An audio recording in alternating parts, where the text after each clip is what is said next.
This computer. Okay. So just looking at this little picture here, we have curious, laughing, exultant, me, excited, thoughtful, dreamy, and shocked.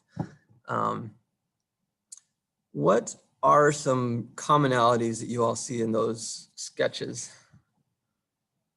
It's using its whole body. Whole body, okay.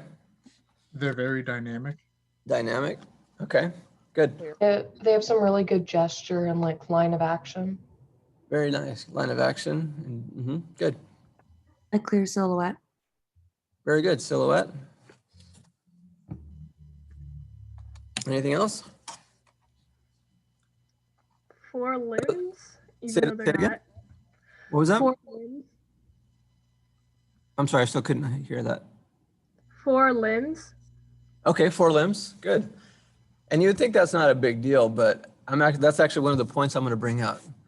Anything else you guys see? All right, so you guys hit on a lot of really important concepts, and those pretty much, not everything, but what I'm going to talk about today touches on some of the things that you guys brought up. So I'm going to give you guys an acronym, and I made this up, so don't make fun of it. But hopefully it'll help you guys remember as you guys are doing your own gestures. Just some principles to keep in mind that'll help you create good gestures. So it's SPAACEE. Ask yourself, is my gesture SPAACEE? And it's, so down your paper, spell it S, and then the next line P, the next line A, the next line A, then a C, an E, and an E. So what do you think SPAACEE stands for? There's 2 A's, there's 2 E's. All these drawings have in common. And some of these are animation principles from Disney, you know, the 12 principles of animation. Could you say that again? The letters? S, P as in Paul, A, C as in clarity. Oops, hold on. E, and then E at the end. Any guesses? E-A-A-C-E-E. Yep. I'm going to guess that C is clarity based on Very what good. you said. I should have said C as in Charlie, but yeah, clarity, good. So that's, yeah, go ahead. Anything else? Is a silhouette. That's a good one. And when you said silhouette, I thought, you know what, I maybe should include silhouette, but I think silhouette is kind of incorporated into clarity. Oh, okay. Shape? S for shape? You know, well, I didn't, that wasn't my thought, but that actually fits really nicely with what the S actually stands for, which is solid drawing. So you guys remember from when you took traditional animation, what is solid drawing? How would you guys define solid drawing? Drawing through your object. Yeah, like making it 3-dimensional, giving it shape, volume, right? So yeah, S is solid drawing. What do you think P stands for? Is it perspective?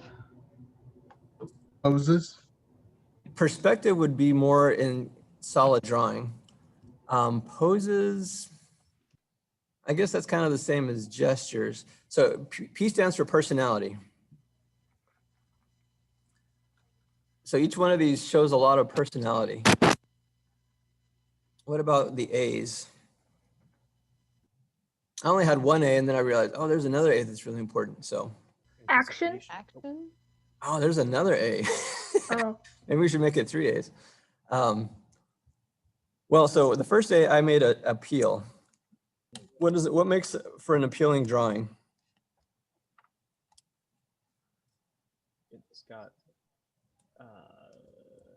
I mean, it's kind of hard to describe that. Yeah, so, and you know, this page that the rest of the page that I have up here with Google's Disney's Latin Magic carpet, you see Jasmine, you see Aladdin, you see one of the minions, you see the goofy sidekicks. You see the villain. Each one of them is a very appealing design in their own right. You know, Jafar he's not beautiful. He's not necessarily handsome, but he's very appealing. And then Aladdin right next to him, he's also very appealing, but he is handsome. He's a different character design. And then right next to them, this thug looking guy. He's not necessarily handsome, but he is appealing. What makes what is it about these characters that we're looking at that makes them appealing? Dynamics. There's a certain level of humanity to all of them. It shows a different level of humanity. Is that what you said? Yeah, I mean, for the most part, you can tell that the protagonists tend to have the very round and friendly shapes. The antagonists tend to keep a very angular look to them. They all have some level of understanding of psychology and how we react to certain types of edges. Shape language. Yes, very good. That's kind of where I was going with shape language. In fact, over here you can see these. This is really the bare bones of it. You guys can see this image Aladdin style, and it has the characters drawn out differently. Even without a face, these shapes are very appealing. They're unique in relation to each other, but they start to speak to the character's individual personality. Jafar is very angular. The genie is very round and what's that word? He's got a nice curve in his shape. The Sultan is round. Of course, Jasmine has a figure 8 shape. Aladdin, I guess because of he's very grounded. I would say Aladdin's shape is very grounded. He's got a big box to ground him. Of course, the carpet is very rectangular. Anyway, so that's what I'm talking about with appeal. And something else that helps with appeal is if it's, well, I don't want to say that. I was going to say simplicity helps lend itself to appeal, but it's not necessarily. You can have a complicated, a drawing that's complex, but is also appealing. So I don't want to say that, but this is really what I was talking about. Let me go back to the lamp though, or the carpet. So where do we leave off? We got appeal. What was the next A? Someone hinted at it. Anticipation. I don't remember who was talking about, 4 different limbs. You have 2 hands and 2 feet. So the second A was anatomy. And he doesn't really have a face, a physical face, but you definitely understand where his face is, which is kind of strange. Because of the anatomy that's created with the pose and the, even like a flour sack, same thing. There's no physical face, but it's suggested. This is where his face is, this is where his face is. So he also has a belly, he has legs. You're anthropomorphizing this inanimate object, and that helps to make it more human to us. And I think that's one of the reasons Disney has been so successful with their characters. Even aside from their human characters, so many of their characters are animals. And even though animal anatomy is a little different than human anatomy, it's similar enough that they can emote the same feelings that we have. You see all these characters with anger or sadness, or they're very expressive. The C, what do you think C stands for? I said clarity. Why clarity? What do I mean by clarity?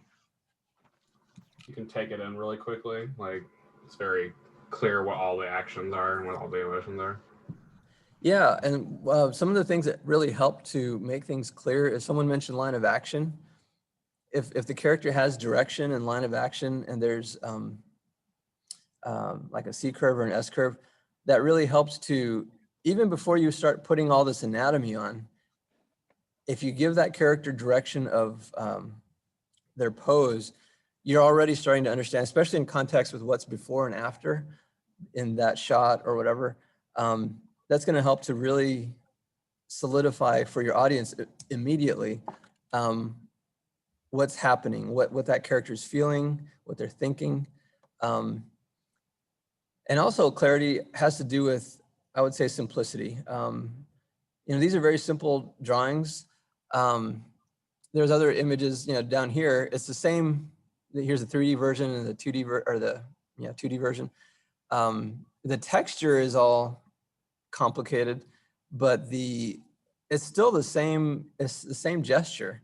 And with the lighting, they intentionally lit this in a way that's going to help maintain that silhouette. And that's kind of what someone else said, silhouette. So silhouette really helps with clarity also. These dark spots aren't just to show where the lighting is, but it's to help read these, where the hands are, these little tassels. So clarity. What's the next one? What do you guys think the E's stand for?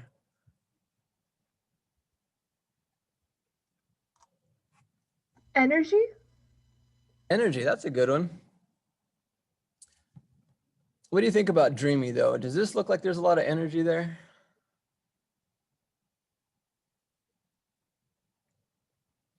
So I wouldn't necessarily say energy because it could depend. Some poses, this is definitely a lot of energy. Exultance, a lot of energy, but it doesn't necessarily have to be. It could be someone who's very tired, and that's an expression. Yes, very good expression. Each one of these are very expressive, and maybe that lends itself to clarity. But and I don't know if maybe. So the second E is also very, in my opinion, very related to expression, which is exaggeration. These are, this is thoughtful, but do we really, when we're thinking, do we really go this far with our expression? Not necessarily. And when I'm thinking, I might touch my head, I might, stroke my goatee or something, but holding my elbow and tapping my head, each one of these are pushed farther than what we would normally do as humans.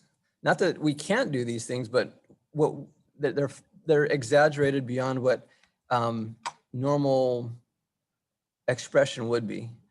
And again, that helps, that builds on clarity. If it's exaggerated a little bit further than what's realistic, then it's even more clear for the audience. So I think that's all of them. I said SPAACEE, right? Solid drawing, personality, appeal, anatomy, clarity, exaggeration, emotion. So again, like I said, I made this up. Just a simple acronym to help you guys remember as you're posing out your characters, whether they're 3D or 2D. If you ask yourselves those, go through that list, and some of them will just happen naturally, but you just want to make sure that you're hitting most of those most of the time, and you're going to have a pretty solid gesture and animation. You guys have any questions about that? All right. So with that, let's have a look at your storyboards. Actually, let's do this. Let's do it this way. We're gonna go through just down the row, and we'll look at your storyboards and your gestures. And we're not gonna, like I said, we're not gonna spend a whole lot of time, but just pitch your story to us, and hopefully it'll be very straightforward, so it's it won't take a lot of time. And don't forget to take notes as we're giving you our thoughts.